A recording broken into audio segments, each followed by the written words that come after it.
¿Qué tal? ¿Cómo les va? Muy buenas noches. Bienvenidos a Enfoque en 360. Hola, Emanuel, buenas noches. ¿Cómo va, Fabi? ¿Todo bien? ¿Cómo te va? Muy bien. Bueno, una ciudad de Bahía Blanca que hoy ha amanecido con la noticia de que había pasado la gobernadora María Eugenia Vidal por nuestra ciudad. Y nosotros sin saberlo. A ver, es algo que hacía habitualmente cuando era funcionaria en la ciudad de Buenos Aires, del área de promoción social, no muchos saben, pero bueno, ella se fue funcionaria en el momento en el que Mauricio Macri gobernaba la ciudad de Buenos Aires y lo empezó a hacer también en la gobernación, pero claro, no es lo mismo recorrer un hospital del conurbano, que lo tiene relativamente cerca de La Plata, que irse hasta el sur de la provincia para recorrer específicamente el Hospital Pena, cosa que hizo ayer a la tarde y que realmente fue una visita sorpresa porque ni los directivos del hospital sabían, nadie la estaba esperando, llegó, habló con los trabajadores de ese turno, habló con las personas que estaban esperando en la guardia y dicho sea de paso recorrió la guardia nueva, ¿no es cierto? Ella no había estado para la inauguración, aprovechó a conocerla y bueno, de paso hizo noche en Bahía Blanca, de paso a la gira que continúa en el día de hoy por la región. Sí, estuvo recorriendo algunas localidades, entre ellas Juan, ¿no es cierto? En donde dio alguna nota y dijo que todavía falta para las elecciones. Me parece que claro, no quiere hablar de política. Falta poquito, ¿eh? Sí, cuando el 2 de enero empezamos a hablar de las elecciones, porque no se sabe si se va a desdoblar o no, así que todavía está la situación bastante complicada. Al margen de eso, en lo político, tenemos que decir que probablemente mañana lo larguen de la cárcel a Amado Vudú. Exactamente, lo veamos en la foto con la tobillera electrónica, con la restricción de no poder salir del país por un tiempo, pero en libertad del ex vicepresidente de la Nación. Nosotros nos quejamos de los delincuentes que por ahí roban a mano armada un kiosco, le dan una tobillera y después siguen delinquiendo en la casa. Entran por una puerta y salen por la otra. Este es peor, porque este es de los de guante blanco que nunca terminan yendo en cana, o sea, los condenan a la casa. 4 meses duró en la cárcel. 4 meses duró en la cárcel, bueno, Amado Vudú ya va a ser liberado, polémica, mucha polémica, ya salió el gobierno nacional a criticar esta medida. Y en estas horas, en estos últimos minutos, a nivel nacional se habla de Juan D'Artés. Exactamente. La verdad que una conferencia de prensa muy esperada de un colectivo de actrices porque querían denunciar de manera conjunta un caso de abuso sexual, de violación a una actriz que en su momento, al momento de ocurrido el hecho, era menor de edad. Exactamente, se llama Telma Fardín, trabajaba en la tira Patito Feo, en donde la mayoría de quienes trabajaban eran menores de edad. Sí, ella relató en conferencia de prensa, acompañada de muchas otras actrices de la Argentina, lo que le sucedió un día en una gira internacional que estaban haciendo con el elenco, donde el único adulto, según ella dijo, era Juan D'Artés y que precisamente ingresó en su habitación, abusó de ella, la violó y ella durante muchos años guardó ese secreto hasta que finalmente ahora, que tiene 26 años, pudo contarlo. Bueno, se puede hacer la denuncia penal porque todavía no prescribió el delito. Exactamente. Tarda 15 años en prescribir, así que bueno, como fue una violación, se hace la denuncia penal y luego de la denuncia penal se hizo esta conferencia de prensa. Está conmocionado el mundo artístico. Sí, claro que sí. Y muy cortito antes de presentar los temas de los que vamos a hablar hoy. Boleto. El intendente Gay junto con Juan Esandi, que es el titular de Economía de la Municipalidad, viajaron a La Plata a reunirse con el Ministerio de Transporte de la provincia de Buenos Aires porque va a ser provincia la que se va a hacer cargo de los subsidios desde 2019. A ver, la noticia para la que le tiene que importar a la gente, más allá de la cuestión técnica de la municipalidad y de las empresas, es que el subsidio va a seguir. Que la gente no va a notar la diferencia de que lo pague provincia o nación en el día a día, que los beneficios de la tarjeta SUBE van a seguir y además hay un dato extra que tenemos que agregar, porque hace instante nada más nos confirmó la gente de la municipalidad que mañana al mediodía entra al Consejo Deliberante el estudio de costos para el aumento del boleto, que va a ser del 30%. Bien. La municipalidad va a mandar un estudio de costos que dice que el boleto tiene que aumentar un 30% en todas sus escalas. Lo que llevaría la tarifa plana a cerca de 25 pesos. Cerca de 25 pesos, pero hay un dato a tener en cuenta. Solamente el 20% de la gente usa la tarifa plana.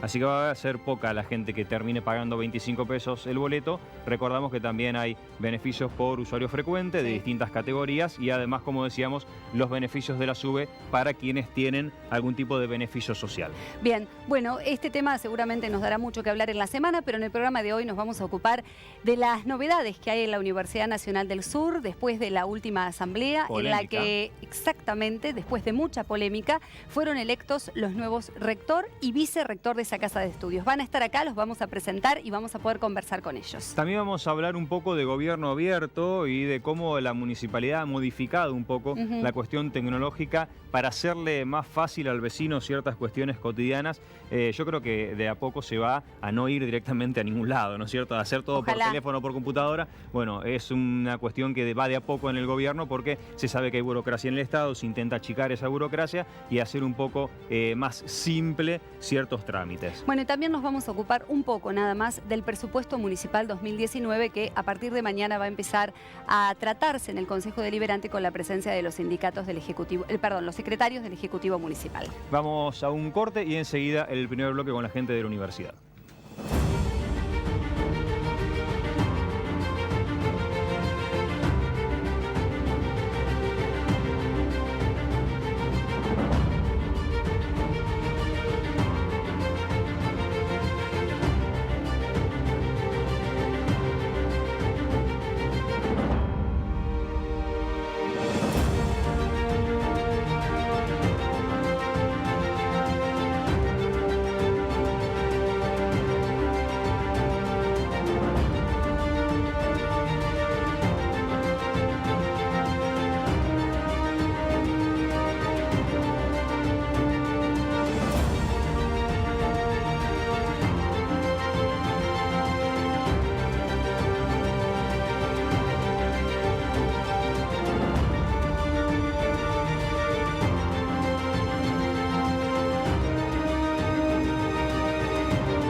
Muy bien, como siempre les decimos, pueden seguirnos a través de nuestra página web www.enfoqueen360.com.ar y también a través de las diferentes redes sociales, Facebook, Twitter e Instagram. Y pueden mandar WhatsApps en vivo al 291-407-3996, 291-407-3996, con nombre, por favor, para saber con quién estamos hablando, cualquier duda de lo que se comenta en el programa, y si no sabemos lo que nos preguntan, lo averiguaremos. Bueno, y en este primer bloque recibimos a las nuevas autoridades de la Universidad Nacional del Sur, el doctor Daniel Vega, flamante rector electo de la Universidad Nacional del Sur, y el doctor Javier Orozco, flamante vicerrector electo de la Universidad Nacional del Sur. Bienvenidos a los dos, muy buenas noches. Muy buenas noches, muchas gracias. Bueno, un gusto conocerlos. Sí, después de mucho movimiento en los últimos días, porque la verdad no fue... Dicen que siempre hay algún tipo de rispidez cuando hay elecciones en todos los ámbitos, pero todos los que están fuera del ámbito universitario, que no están en el día a día de la política, creían que iba a ser bastante más alejado a la AFA.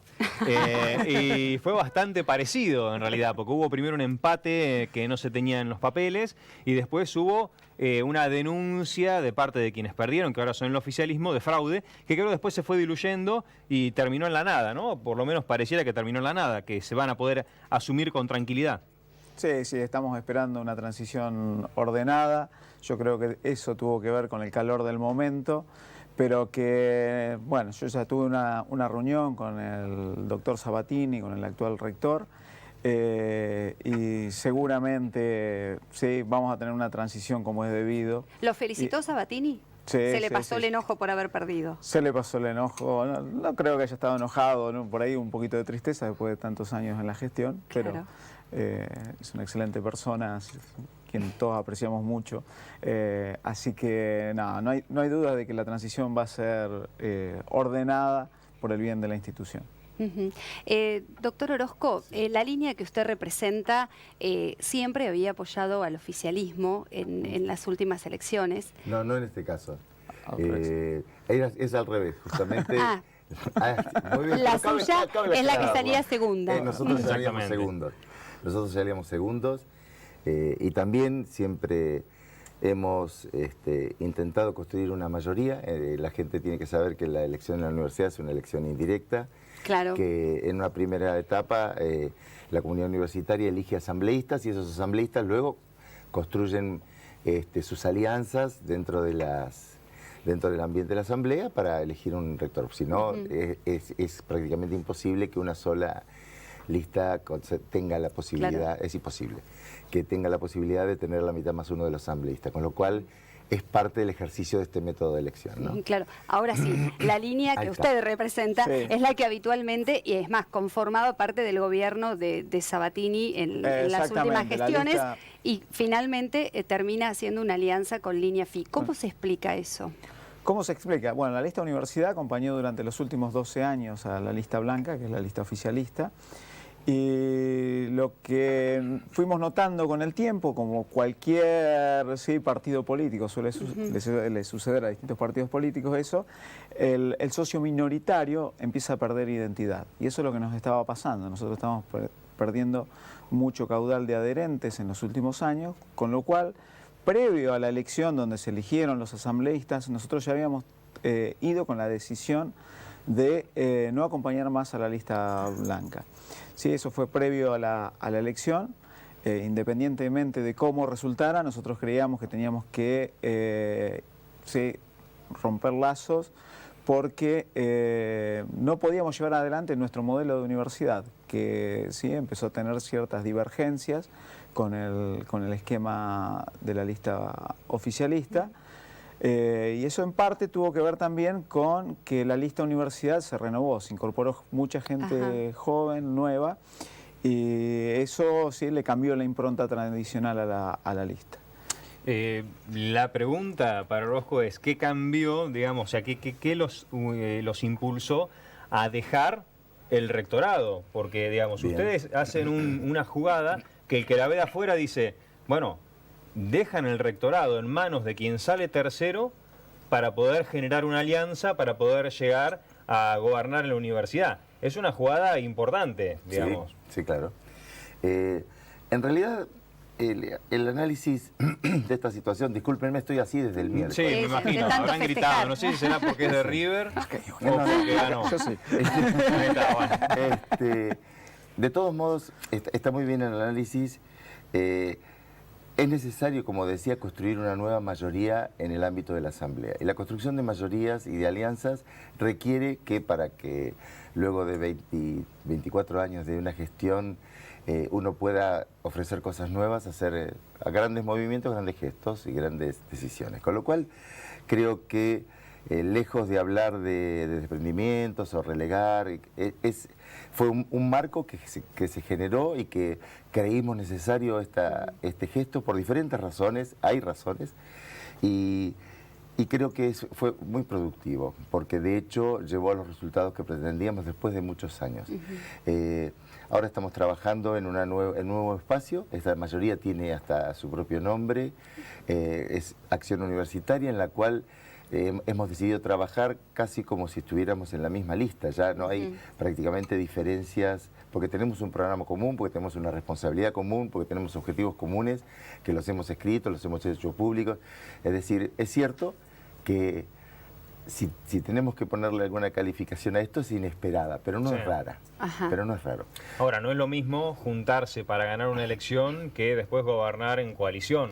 Claro. Ustedes, y repartir los cargos. Porque en algún momento, digamos, si eran listas distintas es porque tienen pensamientos distintos en cómo gobernar, o por lo menos no exactamente iguales. ¿Cómo se pusieron de acuerdo para decir, bueno, limamos nuestras diferencias y vamos a ponernos de acuerdo en ciertos temas? No está bien. Gran parte de las problemáticas que tiene actualmente la universidad están muy claramente identificadas. Sí, y lo que notamos de las conversaciones transcurridas durante este último mes es que las formas que teníamos de encarar cómo resolver estas problemáticas eran muy similares.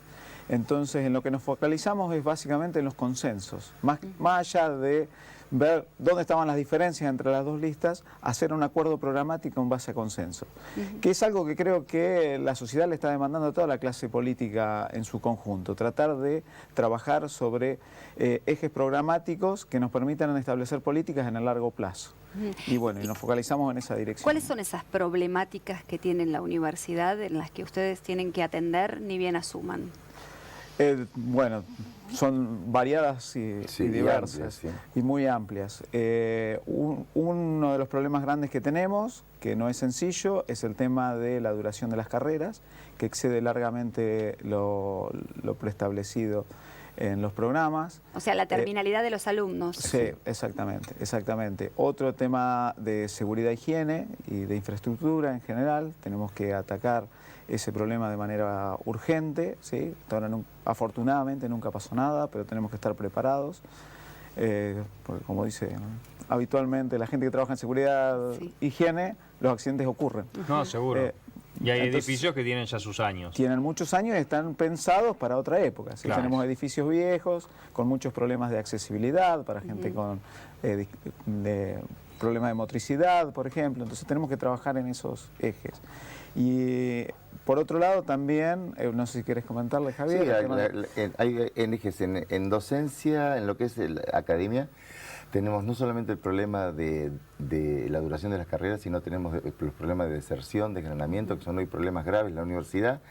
En los últimos 15 años ha prácticamente duplicado la cantidad de carreras, pero mantiene prácticamente la misma cantidad de alumnos, y eso es un problema. ¿Es expulsiva? Por lo menos no es tan inclusiva como debiera ser.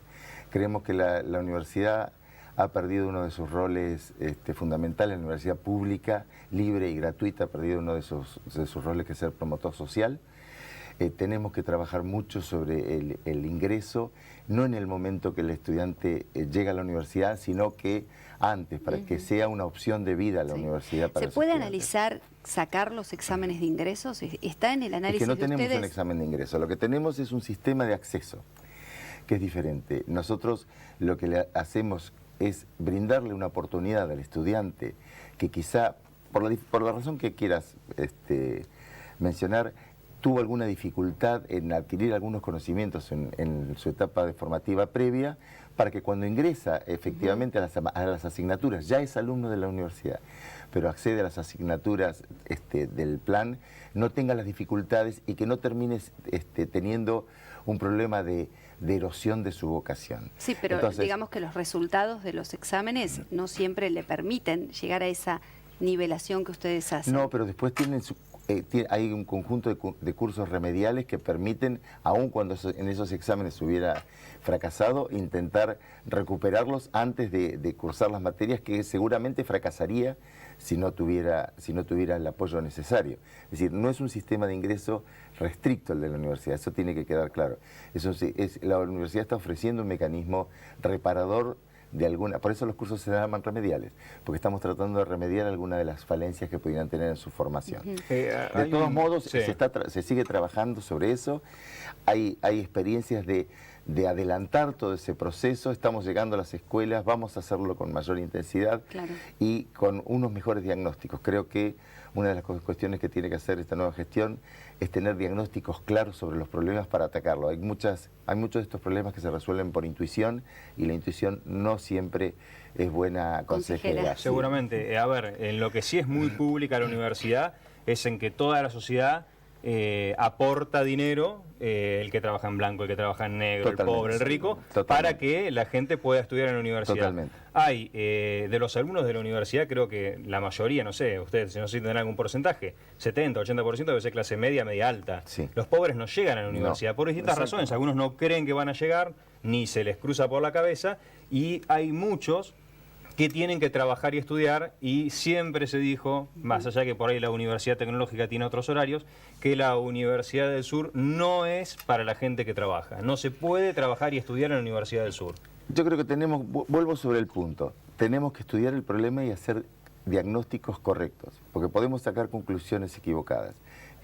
Hay ese mismo porcentaje que vos me estás diciendo, lo podemos hablar con gente de tecnológica, que también está sorprendido de las alta cantidad de estudiantes que no trabajan y están cursando en tecnológica. Quiero decir, busquemos los problemas, identifiquemos los problemas y busquemos las soluciones. Pero alrededor de esto que vos mencionabas recién, que seguramente Daniel lo puede ampliar, hay otras propuestas de acercamiento de la universidad al medio, y el medio a la universidad. Es decir, vamos a dejar de que la universidad, la extensión universitaria, sea un derrame de la sabiduría o el conocimiento o las habilidades de la universidad sobre el medio, sino también empezar a aprender las necesidades del medio y con eso tenemos un fuerte compromiso que está en los acuerdos, por eso encontramos más coincidencias que diferencias con la lista universidad, en crear un consejo social con la participación de diferentes agentes de la sociedad, desde gobierno hasta ONG, representantes de organizaciones públicas y privadas, para conocer la opinión y forjarnos planes comunes con ellos que hagan crecer a la universidad, es decir, fortalecer la autonomía universitaria con la opinión crítica de la sociedad. Sí. En este sentido, a veces da la sensación a la gente de que la universidad está cerrada en sí misma, que así como a mucha gente le parece inaccesible llegar a la universidad, también muchas veces la universidad queda al margen de temas que son importantes y trascendentes, por ejemplo, para Bahía Blanca. ¿Usted tiene esta misma mirada? Yo creo que sí, que durante los últimos años la universidad se ha ido cerrando sobre sí misma. Y a mí, más que focalizar la universidad, esto lo he dicho varias veces, en torno a Bahía Blanca, creo que por ser una universidad pública y gratuita y que se financia con recursos de todo el país, tenemos que pensar a nuestra universidad como una universidad nacional y que vuelva a ser el centro de excelencia de todo el sur argentino como mínimo. Entonces, al momento de diseño de nuevas carreras, cómo vamos a pensar nuestro posicionamiento a nivel regional y nacional, tiene que tener una mirada mucho más integral de la que estamos teniendo hasta ahora. ¿Sí? Dejar de pensar, sí, es importante pensar en Bahía Blanca, pero también es importante pensar que una universidad como la del sur es una universidad nacional.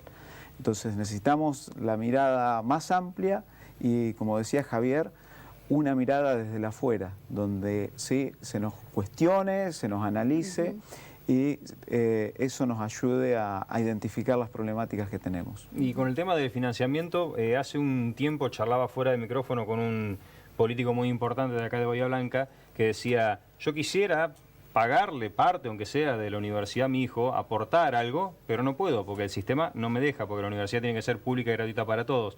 Y por ahí cuando se habla de algún tipo de financiamiento de parte de los estudiantes, te tiran con un ladrillo en la cabeza. Pero, digamos, hay países que son realmente progresistas como Uruguay que tienen un cierto sistema, digamos, que no solamente la sociedad banca con impuestos la universidad, que hay dinero que viene de otras formas, digamos, para dar becas. ¿Se puede pensar también en algo así? Sí, o la devolución de los graduados. No para los alumnos, pero sí existen esquemas de colaboración. O sea, cualquier ciudadano que quiera contribuir a la universidad, sí, puede hacerlo. Tenemos no mecanismos, tenemos una carrera, fundación. Digamos. No pagar una carrera, pero sí puede financiar proyectos tanto en extensión como en investigación.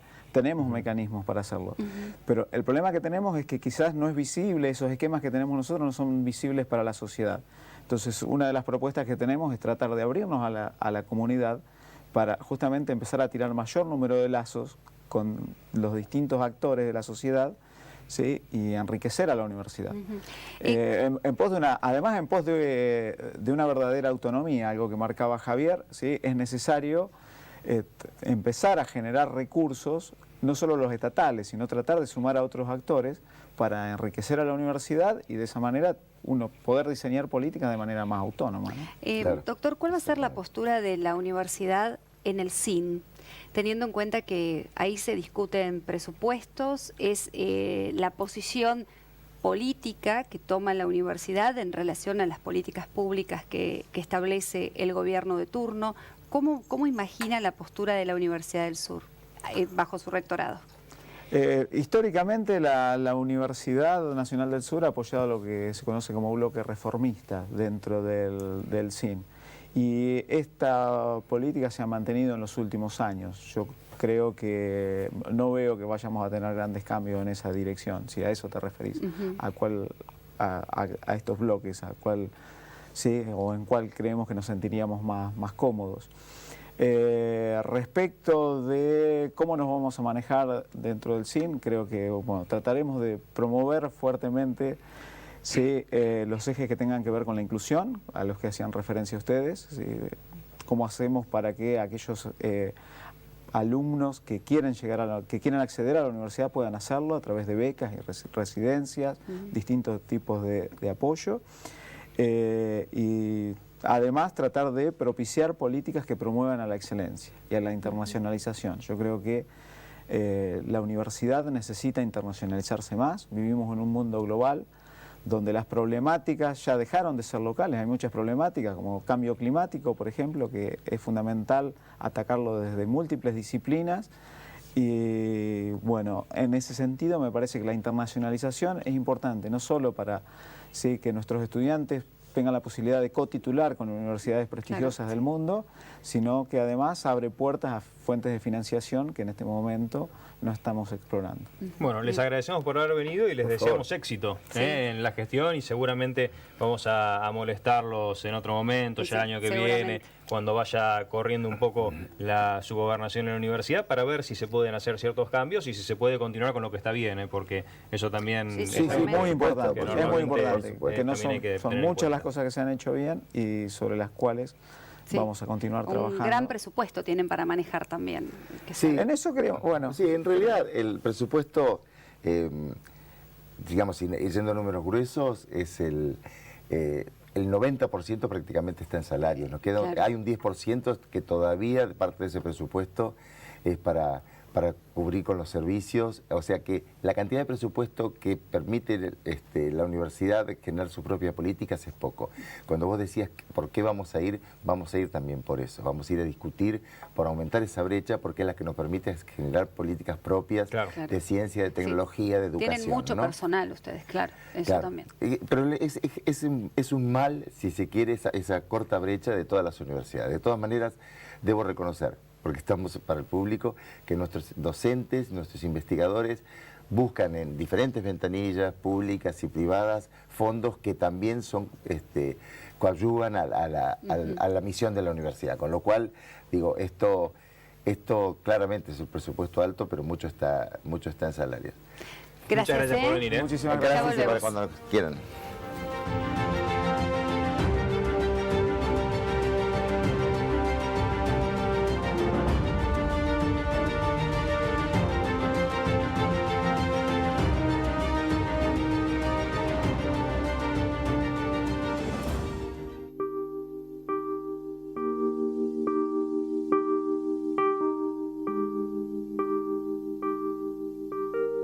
El timbre, cómo llovía, me acuerdo todo. Yo miro y lo sigo viendo ahí, o por ahí veo que falta, que no está.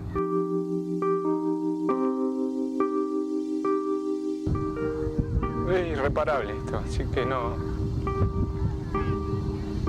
se lo deseo a nadie y pueden tomar y hacer lo que quieran, solamente no se suban a un auto.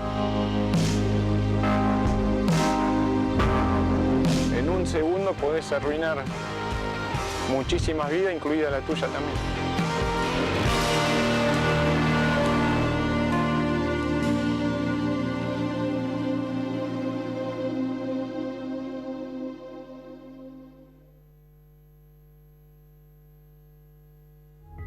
La vida tiene muchas razones que a lo largo de los años nos ayudan a comprender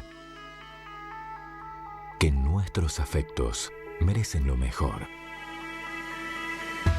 Celebremos la vida de aquellos a quienes queremos, porque ellos son los que realmente importan. Bonacorsi, seguros de personas. ¿Sabías que el Consejo Deliberante tiene una herramienta para que participes de forma directa? Es la Banca 25, para que vos y tus vecinos se hagan escuchar. Sé parte de una sesión del Consejo, planteando un tema de interés general. Más información en consejobahía.gov.ar. Honorable Consejo Deliberante de Bahía Blanca. Entre todos, construyendo ciudadanía. La vida es una fuente inagotable de felicidad. Son momentos inolvidables. Las pequeñas alegrías y los sueños realizados. Vivir es escribir una historia. Y la historia de una vida merece estar bien cuidada. Parque de Paz. Cementerio Parque Privado. ¿Te enteraste de las facilidades que te da Bahía Transportes APEM para abonar el estacionamiento? Ahora tenés 3 formas distintas. Descarga gratis la aplicación Sapem Parking y estacioná usando tu celular de manera más cómoda y con tiempo fraccionado. Utiliza el renovado sistema de tótems y tarjeta o personalmente en los comercios adheridos. Para más detalles y novedades podés consultar en www.bahiatransporte.com.ar. Un lugar para disfrutarlo cuando quieras. No esperes al verano. Montehermoso, vivilo todo el año. Siempre te estamos esperando. montehermoso.gov.ar. Bahía Ambiental tiene estos consejos para vos. Presta atención. No arrojes basura en espacios públicos. Usa los cestos. Coloca las bolsas de residuos a una altura que impida que los animales las rompan. Separá y aislá los objetos cortantes para no lastimar a los recolectores. Al estacionar, deja 30 centímetros entre las ruedas y el cordón para optimizar la limpieza. Los puntos limpios, utilízalos para residuos inorgánicos. Entre todos, podemos mantener limpia la ciudad. Cuidemos Bahía.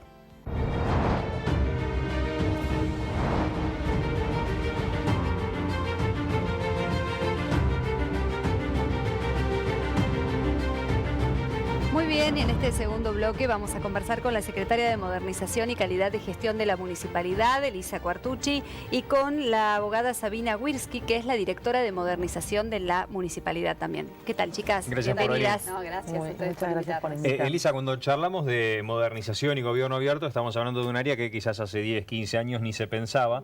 Ha habido como un crecimiento, una expansión impresionante de la tecnología. Nosotros manejamos todo con los teléfonos celulares, es impresionante, y cada vez más gente hace más cosas por el celular, y creo que era obvio que en algún momento la municipalidad iba a tener que trabajar para no quedarse atrás de lo que está pasando, por ejemplo, en áreas privadas. La gente puede hacer ahora una importante cantidad de trámites por teléfono, por internet en su casa con la computadora.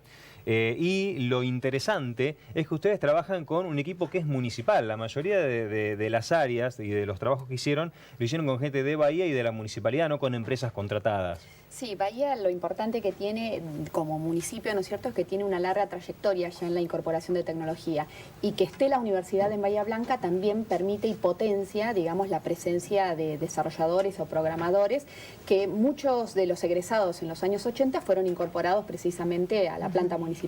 Y eso hace que tengamos un área de sistemas y un área de redes importante, por allí mucho más desarrollada que en otros municipios, y eso nos permite, como decíamos, contar con sistematización de procesos y de distinta índole ya desde hace muchos años. De hecho, como decía, los primeros pasos se dieron en la década del 80 y después con altibajos, como sucede siempre con los cambios de gobierno, pero lo importante es que se ha mantenido y que gradualmente la tecnología se ha incorporado, y hace años atrás no hablábamos obviamente de gobierno abierto. Yo me acuerdo, yo estaba en el Consejo cuando durante el gobierno de Linares se aprobó la primera ordenanza de publicación de datos, y en ese momento decíamos, bueno, porque lo que queremos es transparentar los actos de gobierno, no hablábamos ni de datos ni de gobierno abierto. Obviamente después con las distintas gestiones esto se fue modificando, y a partir del año 2015 y con la intendencia de Héctor Gay se genera un área importante, claro, se le da rango de secretaría, y obviamente Bahía en esto es mirada también por muchos municipios, no solamente de la región, a los que tratamos de colaborar y asistir en lo que podemos, sino también por la provincia y la nación. Con ellos trabajamos muy coordinadamente, tanto con la Secretaría Nacional de Modernización como las áreas de provincia, y eso nos ha permitido, como bien señalabas vos, con el equipo propio, desarrollar sistemas y poner la tecnología al servicio del vecino. Cuando uno habla de modernizar, no siempre es solo incorporar tecnología. Implica también revisar los procesos, hacerlos más sencillos y siempre con una mirada puesta en el vecino. Y eso es a lo que apuntamos. Sabina, ¿en qué le cambia la vida a la gente lo que ustedes hacen? Y nuestro desafío, como decía Elisa, es desde ya tratar de facilitarle desde todos los planos los trámites, las gestiones, los reclamos, las formas de pago. Y no nos orientamos únicamente en el ciudadano común. Tratamos de hacer cosas que tengan que ver con los proveedores y los comercios o los contribuyentes de seguridad e higiene, para que puedan pagar de manera más fácil, para que puedan constituirse en proveedores de manera más sencilla, para que se enteren de las cosas que la municipalidad compra y así puedan ofertar. Eso es como un segmento al que también le damos importancia. Por otro lado, estamos trabajando en un proyecto que tiene que ver con la digitalización de los planos y la aprobación de los planos a través de la web. Este trabajo lo estamos haciendo con el Ministerio de Producción de la Nación. Es decir, sí, esa es una gran apuesta. Sí, esa es una gran apuesta. Tenemos el proyecto bastante encaminado. Es un trabajo ida y vuelta. Estamos trabajando con el Ministerio de Producción de la Nación. Nos seleccionaron en tercer lugar. Ya lo hicieron con 2 municipios del país y nosotros somos el tercero. Tuvimos un primer encuentro la semana pasada, ahora tenemos un trabajo para hacer cada parte y nos vamos a volver a reunir el año que viene para utilizar una plataforma que ellos nos proveen y facilitar ahí, en este caso, en el caso puntual, a un segmento que son los ingenieros y los arquitectos, claro, o los profesionales. En la práctica sería que no tienen que presentarles más el plano en papel. En la práctica sería eso, o el plano eventualmente se va a presentar al final. Eso es algo que todavía estamos resolviendo. Hay una serie de instancias que de visado en colegios profesionales, por ejemplo, que requieren el plano papel. Entonces nosotros no podemos prescindir completamente del plano papel, no solamente por nosotros, sino por otras instancias donde el plano es importante. Lo que estamos tratando es que toda la instancia de visado, de ida y vuelta, de correcciones, eso sí se haga de manera digital, ¿sí? Ahí, como decía Elisa, es importante la incorporación de tecnología. La tecnología es una herramienta fundamental, pero no es lo único. Hay que rever el proceso, analizar las instancias. Sí. Ver... Y me imagino capacitar al personal también. Sí, capacitar al personal. Tenemos personal muy bien predispuesto, por suerte. Y como hicimos un trabajo coordinado con los distintos colegios profesionales, eso ayudó porque trabajamos de manera conjunta, ellos se conocen porque se ven todos los días, entonces eso ayuda a que el trabajo sea muy provechoso, digamos, y siempre de los encuentros sacamos cosas para mejorar. Elisa, ustedes pelean a capa y espada a la burocracia, ¿no? Yo me acuerdo que hace un par de años había habido una nota en la que decía una escala de cuántos días se tardaban en Argentina en hacer ciertos trámites y cuánto se tardaba en otros países, y había algunos que eran mucha diferencia, eran meses contra días u horas. Y ustedes, me acuerdo que hace poco hicieron también una conferencia de prensa contando en que se achican los tiempos, por ejemplo, para habilitar un comercio, digamos. ¿La idea es eso, es que haya menos burocracia? Sí, claro. Concretamente, por ejemplo, desarrollamos una plataforma de habilitaciones para las habilitaciones industriales. Nosotros, si bien es un trámite complejo, porque no interviene solamente el municipio, sino también distintas dependencias provinciales, básicamente el OPDS para la categorización de las empresas, nosotros el trámite a nivel provincial para cualquier industrial que quería habilitar su empresa llevaba aproximadamente 4 meses. Nosotros, luego de un estudio y de una sistematización del proceso, logramos revertirlo y llevarlo a 15 días. De 4 meses a 15 días. De 4 meses a 15 días, diferencia. ese proceso en particular. Después hay otras, por ejemplo, expedientes digitales que por ahí el vecino no lo ve tan frecuentemente, pero, por ejemplo, cada vez que teníamos que renovar las ampliaciones horarias para el personal municipal, implicaba aproximadamente unos 500 expedientes de 7 hojas cada uno. Nosotros logramos que haya un solo expediente por secretaría y que se imprima, porque tenemos exigencias del Tribunal de Cuentas, solo la última hoja.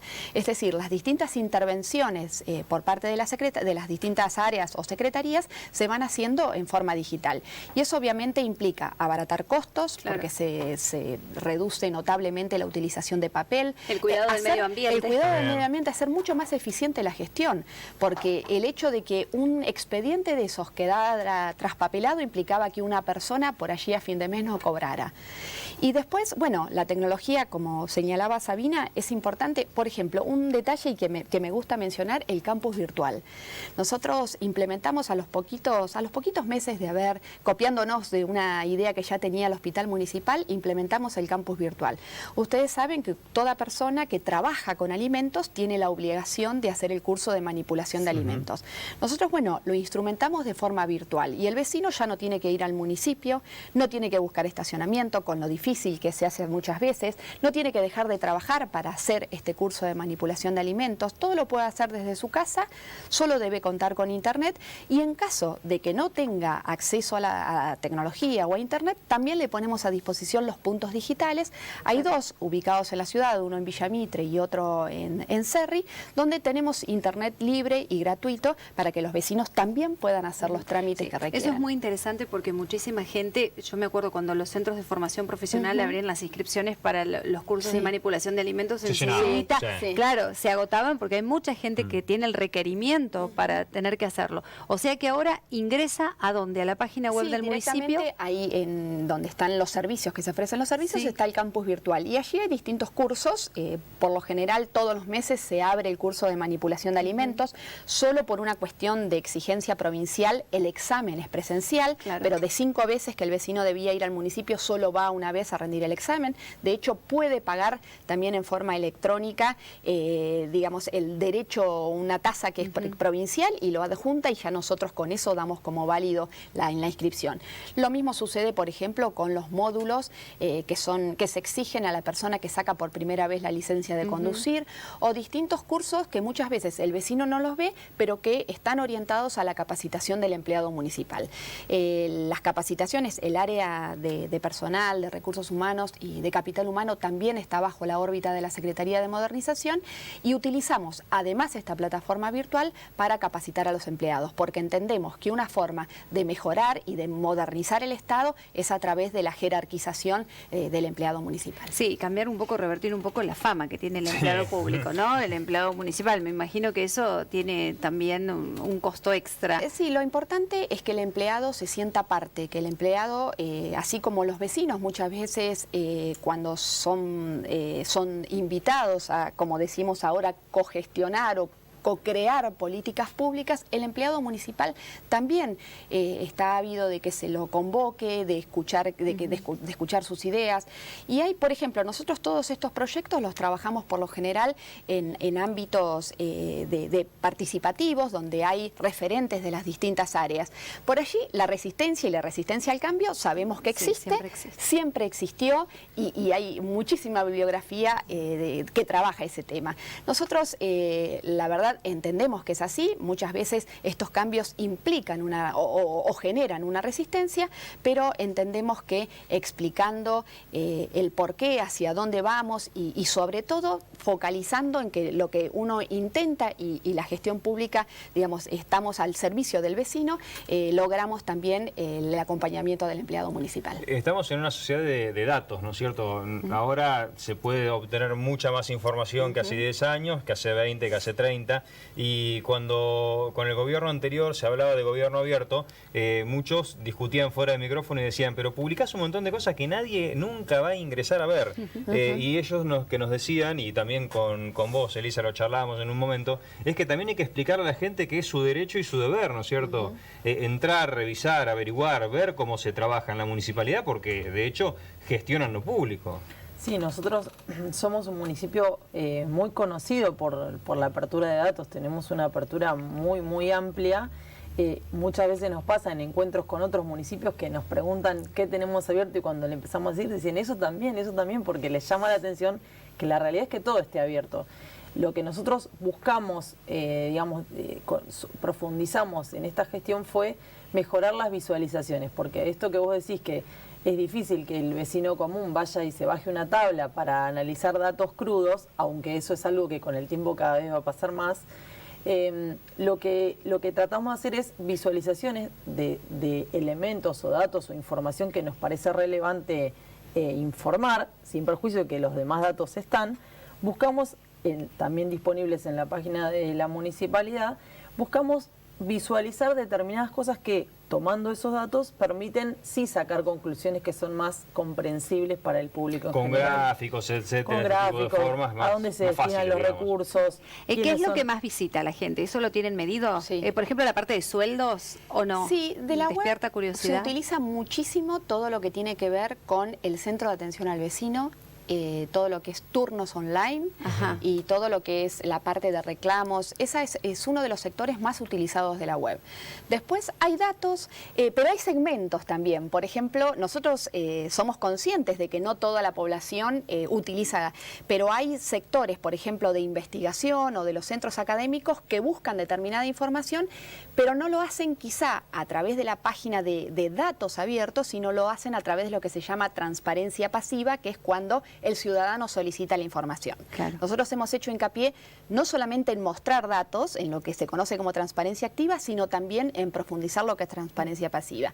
Y después hay un segmento, como les decía, todo el tema de los turnos es muy utilizado, y después hay momentos, por ejemplo, el periodismo también recurre a la utilización de esos datos, ustedes lo manejan a diario, pero muchas veces esta información que se publica también en línea del Centro de Atención al Vecino es utilizado por los medios de comunicación para ver, por ejemplo, por dónde va la demanda de la sociedad. Claro.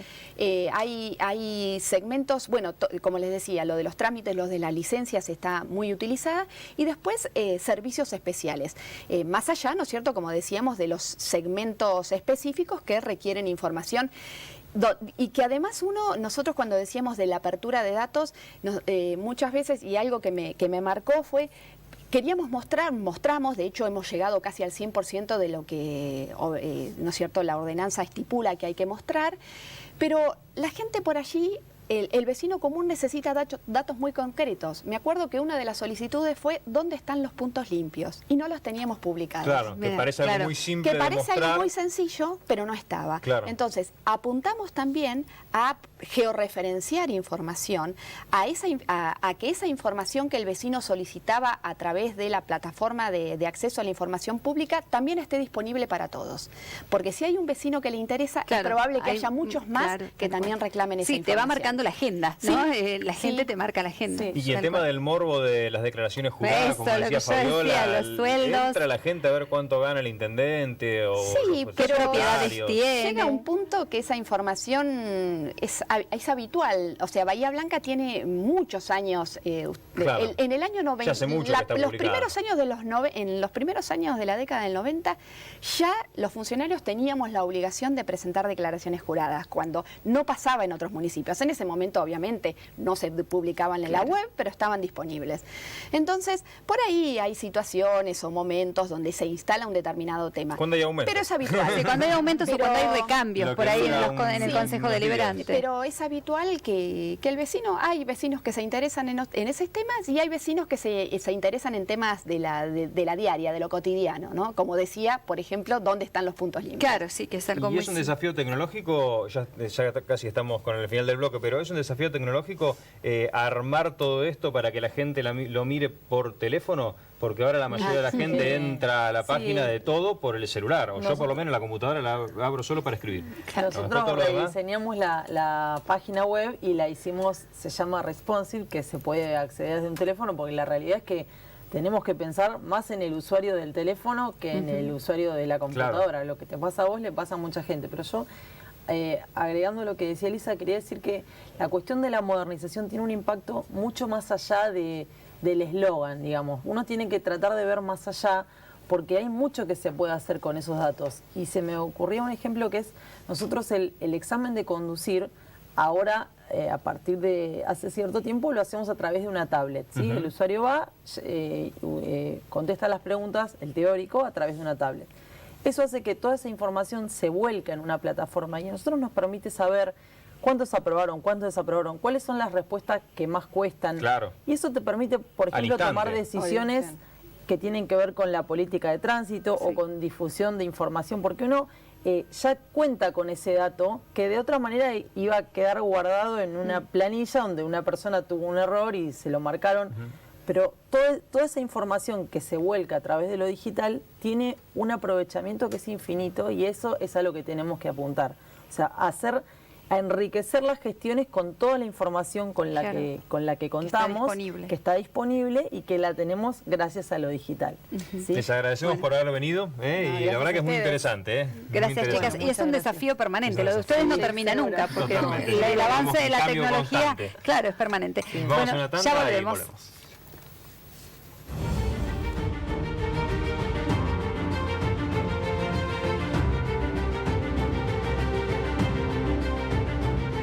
tomas alcohol, vas a sentir los efectos al poco tiempo. Tu visión se altera, perdés atención y capacidad de coordinar. Si pensás que no hay peligro, estás descuidando tu vida y la de los demás. Que el alcohol no te maneje. Mejor es que llegues a destino. En Bahía, nos cuidamos entre todos. La vida es una fuente inagotable de felicidad. Son momentos inolvidables. Las pequeñas alegrías y los sueños realizados. Vivir es escribir una historia. Y la historia de una vida merece estar bien cuidada. Parque de Paz. Cementerio Parque Privado. ¿Cómo funciona el Consejo Deliberante? ¿Sabés qué tareas cumple un concejal? Vení, que nosotros te contamos cómo funciona el Poder Legislativo en la ciudad. Anotate con tu curso en las visitas de escuelas al HCD. Te explicamos cómo hacerlo en www.consejobahía.gov.ar. Honorable Consejo Deliberante. Entre todos, construyendo ciudadanía. Aprobado por decreto 245/18. La vida tiene muchas razones que a lo largo de los años nos ayudan a comprender que nuestros afectos merecen lo mejor. Celebremos la vida de aquellos a quienes queremos, porque ellos son los que realmente importan. Bonacorsi, seguros de personas. ¿Te enteraste de las facilidades que te da Bahía Transportes APEM para abonar el estacionamiento? Ahora tenés 3 formas distintas. Descarga gratis la aplicación Sapem Parking y estacioná usando tu celular de manera más cómoda y con tiempo fraccionado. Utiliza el renovado sistema de tótems y tarjeta o personalmente en los comercios adheridos. Para más detalles y novedades podés consultar en www.bahiatransporte.com.ar. Uno Bahía Club presenta Uno Paz, un sistema único y moderno. Vas a poder disfrutar de las mejores clases y solo pagar por ellas cuando las usás. Con Uno Paz vas a disfrutar de promociones, variedad de horarios, clases novedosas y divertidas con los mejores profesores. Disfruta de cardio más, zumba, entrenamiento funcional, cycle y muchas propuestas más. Uno Paz. Paga las clases que usás cuando las usás. Más info en unobahiaclub.com.ar. Uno Bahía Club. Entre todos, podemos mantener limpia la ciudad. Es muy importante que no acumulemos residuos en las calles y veredas. Tenemos que estar atentos para saber cuándo pasa el camión de Bahía Ambiental por nuestra casa. Entérate en www.bahiaambiental.com si tu barrio está dentro del recorrido diurno o nocturno.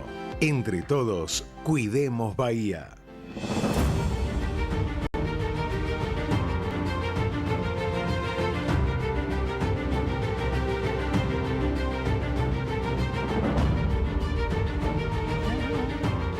Bueno, estamos en el último bloque, nos acompaña el concejal del PJ Cumplir, Pablo Rosenfeld. ¿Cómo Gracias le va? por venir, Pablo. Gracias por invitarme. Estábamos charlando recién, Sí. 48, 49, el peso Sí, y... no era edad, actividad lo de lo que física. hablábamos. No, temperatura. La temperatura acá en el estudio. Pablo, bueno, a ver, desde mañana seguramente va a empezar a ir funcionarios de la municipalidad para hablar del presupuesto. ¿Se cumplen los presupuestos o se discuten en el Consejo y después los municipios van modificando todo lo que dijeron que iban a hacer? No siempre se cumplen. Mañana es un día interesante porque empiezan a ir los funcionarios, como vos bien dijiste. Con respecto al presupuesto hay que decir que aumentó un 40% aproximadamente con respecto al año anterior, estamos hablando de 6.000 millones. Y lo interesante es que por ahí mañana podemos hacer lo que no hacemos habitualmente porque a veces los funcionarios no concurren al recinto. A nosotros nos ha pasado que hemos pedido informes o hemos citado a algún funcionario y lamentablemente no hemos contado con la presencia de ellos. Y lo interesante es que por ahí uno puede interactuar con el funcionario, le puede preguntar un poco para que se entienda el presupuesto es el GPS de la función, es un poco hacia dónde va cada función, cuál es su impronta.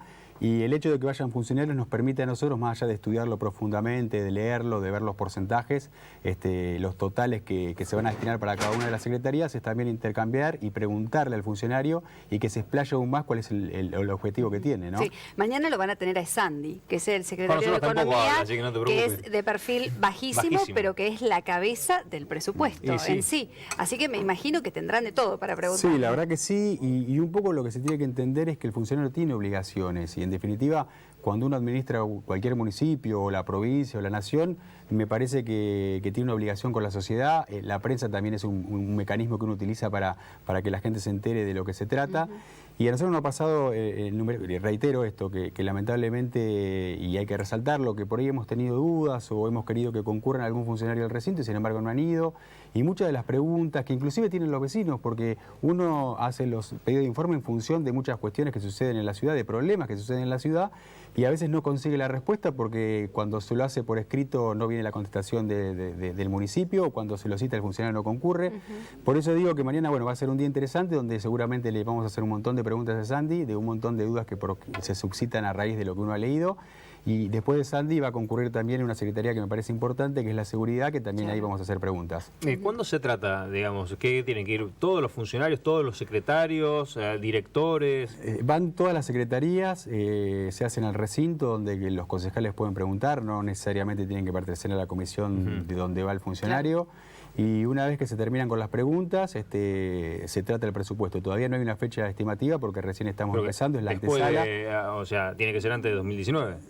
Sí, la idea supuestamente del municipio, no necesariamente, pero la idea del municipio es que se trate antes de fin de año. Sí, Vitalini a mí me dijo eso, que lo querían tratar, sí, indefectiblemente antes de fin de año. Pablo, vos decís algo que es muy interesante. Vos decís, bueno, ves el presupuesto y más o menos es el GPS de la gestión. Digamos, no podés hacer mucha magia. Vos le das plata a ciertas áreas, vos decís, si ponemos poco en infraestructura, porque el año que viene no vamos a poner en infraestructura. Si ponemos mucho en promoción social, es porque evidentemente le vamos a dar una mano en promoción social.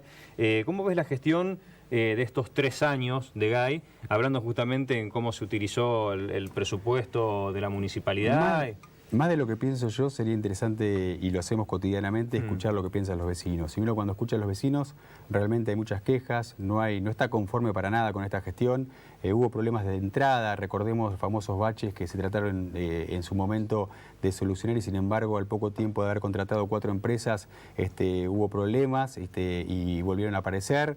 Hubo problemas también con respecto, que nosotros lo remarcamos, a lo social. Nosotros vemos que en realidad hace muy poco, casualmente, el concejal Feliu, conjuntamente con la concejal Ariente, con la concejal Gerardi, también con la concejal Romina Pires, presentaron una ordenanza que tenía que ver, digamos, no una ordenanza, sino un proyecto que tenía que ver con la emergencia social.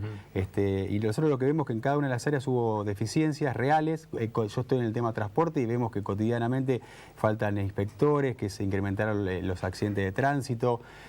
Con respecto al colectivo, se sacó una escala que era la de 20 viajes, que eran subsidiadas y que ya no existe más. Estamos preocupados por lo que acaba de anunciar la gobernadora, que en realidad van a congelar el subsidio que primero fue nacional con respecto al transporte público de pasajeros, va a ser provincial, y en términos reales hay una disminución del subsidio porque lo que se dijo fue que no va a aumentar, sino que se va a congelar. En definitiva, nosotros lo que vemos es que hay muchas deficiencias, que tampoco se cumplió con una promesa de campaña, y en esto soy insistente, de que el intendente se había comprometido a concurrir seguido al Consejo, a dar respuesta. No hay presencia de funcionarios, y nosotros lo que vemos que en líneas generales, y esto va en concordancia con lo que pasa en nación y provincia, que evidentemente la gente no está conforme con este gobierno, y en realidad pasaron 3 años y me parece que ya no hay excusas, porque en definitiva lo que puede exigir ahora la gente es precisamente resultados. Pablo, desde el punto de vista político, ¿cómo vivieron en el Consejo esto de que la concejal Esquieda abandonó el bloque de Cambiemos, que ahora Cambiemos ya no tiene asegurada la mayoría absoluta? ¿Cómo les parece que va a funcionar esto? A nosotros nos parece que en principio esto es un problema que tiene que ver con una interna de Cambiemos, de la cual nosotros estamos ajenos. Lo que dijo en su momento Esquieda fue que no se sintió contenida, que en realidad, creo que en parte, y yo quiero ser reiterativo, Esquieda le ha pasado lo mismo que nos pasó a nosotros. O sea que en realidad cuando demandó algún tipo de contestación o de informe o de parte del Ejecutivo no lo tuvo, y tomó una determinación que es personal, que yo no la voy a cuestionar, que tiene que ver con ella.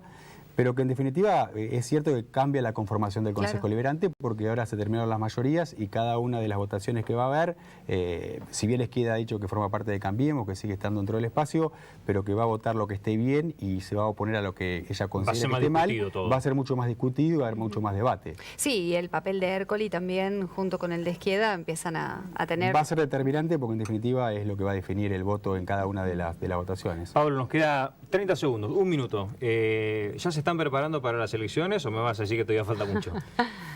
No, yo creo que la gente tiene otras prioridades, no es que falta mucho. A mí me parece que la gente hoy no está para hablar de elecciones. La gente no te habla de las elecciones en la calle, Luis. La gente te habla de los problemas, de lo que le cuesta llegar a fin de mes, de la devaluación, de la inflación, de la incertidumbre que tiene. Hay mucha gente que tiene miedo a perder el trabajo, mucho lo ha perdido. Y un poco hablar de elecciones me parece que uno tiene que respetar los tiempos y obviamente que el año que viene va a ser un año eminentemente político y seguramente ahí vamos a definir las candidaturas y en caso de que nosotros, nuestro espacio, yo personalmente considero que el mejor candidato que puede tener Bahía Blanca es Marcelo Feliú, pero eso me parece que se discutirá en otro momento. Pablo, muchas gracias por venir. No, por favor. Bueno, los esperamos el próximo martes para hacer el último programa. El último del año. Gracias.